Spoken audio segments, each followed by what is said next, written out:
The more I hear about Watch Dogs Legion, the more I'm getting excited, guys. From a number of different perspectives here, it sounds like the delay of Watch Dogs Legion was not wasted as far as from, of course, Ubisoft, the team over there working on Watch Dogs Legion. Giving them time actually helped innovation flourish, as it was stated in an interview with some of the developers. And Watch Dogs Legion, guys, looks from what we've heard so far from a number of different content creators, some streamers that got hands-on experience playing the game early. Many people saying that this game could be really special, and I'm excited about that, guys. I want to talk about some of the things that are new, some of the things that are different within Watch Dogs Legion. And so with that, guys, in a article written by Mikel Raperez of course, Ubisoft, Clint Hawking, on how delaying the game let innovation flourish as a whole. So Watch Dogs Legion, guys, with the new release date that is October 29th, and Ubisoft Forward has given us our best look at the game yet since its initial reveal at E3 2019, letting you recruit anyone and hack your way to freedom through a fully networked and automated near future London. The game has undergone a lot of changes in the past year, many of them made possible by a 7-month delay from its original March 2020 release window. And so with that, guys, the creative director, Clint Hawking, gives us kind of the things that are the new, the things that are different with and the changing role of permadeath.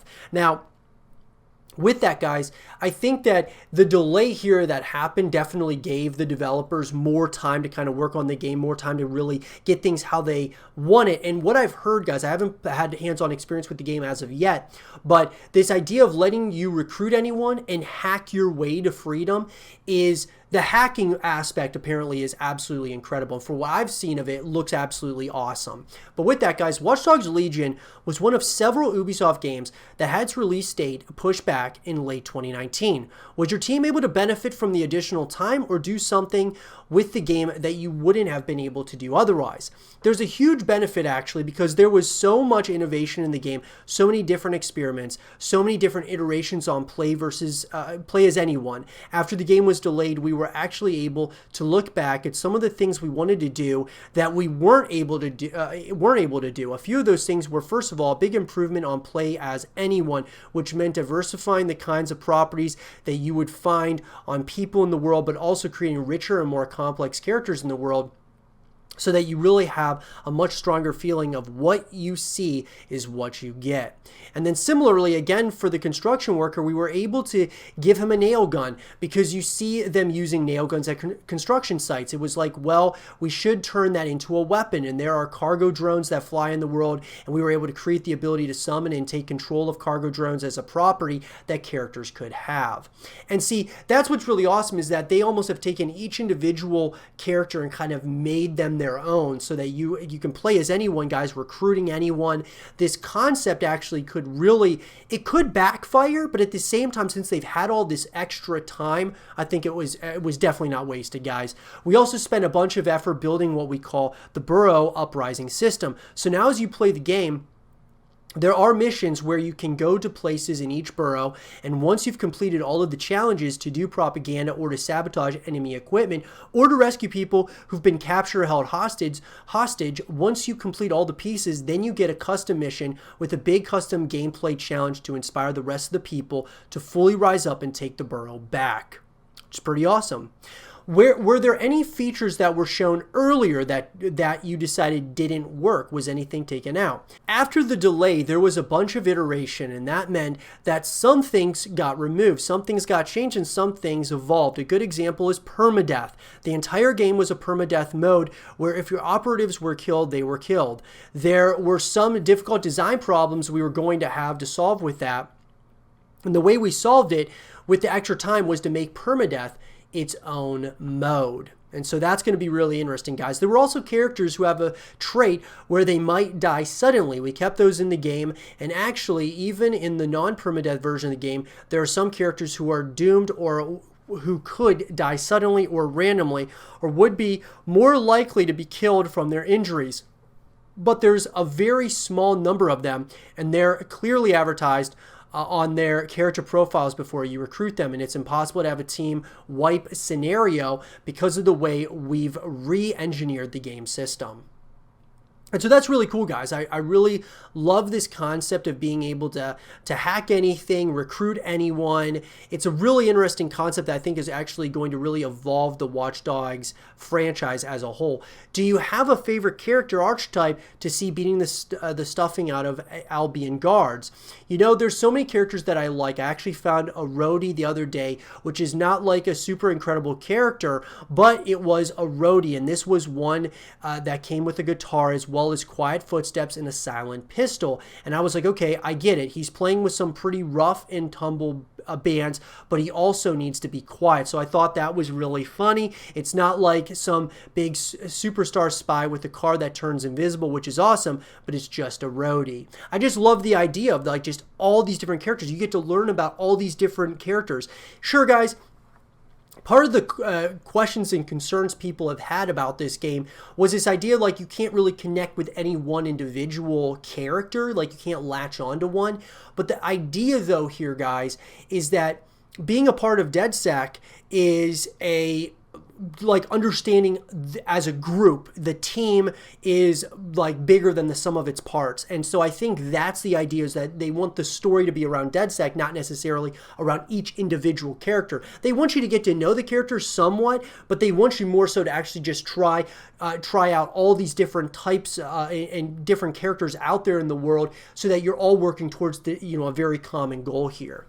How do you approach balance with so many possible character combinations? Do you prevent characters from having skills or items that might not be appropriate to their profession, for example? Part of the answer is we build all of the properties for characters. We don't build characters. We build properties, and then we allocate properties to characters in ways that make sense. And then there's a generative element to it as well. So it's our responsibility to make sure that individual properties are as well balanced as they can be. And then our answer to that is really more along the lines of, we think it's fun to be able to do interesting and new and creative things and to play in different ways, and that is more important to us.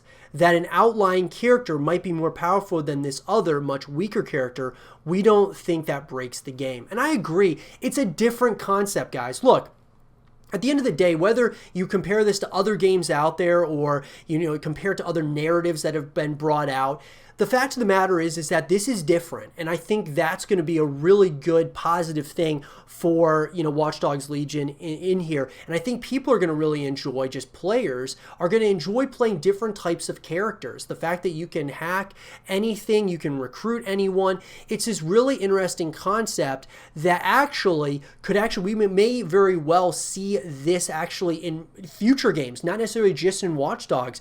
Who knows, guys? What they might be doing here is transcending potentially how other developers may make certain games like this, these kind of open world scenarios. I'm not saying all of them will, but this is an interesting concept. Watch Dogs Legion's vision of the future seems pretty bleak given the oppressive surveillance and corruption. On a personal note, has your outlook on the future brightened or darkened since you began work on Watch Dogs Legion?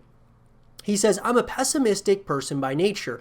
I'll be frank about that. I always have been, and it's something I, even in a bit of a twisted way, take a bit of pride in. But to be completely honest, I think despite how complex and in some ways dark many of the themes of the game are, working on the game has actually been inspiring for me, because I think that the important themes of the game aren't the dark ones, and the heavy ones and the scary ones, and the authoritarians and the opportunists and the surveillance technology and the economic strife and the politics. Those aren't the important themes. The important theme is people coming together and standing up for one another, respecting one another, and treating one another as equals to work together to make a better future. I love that.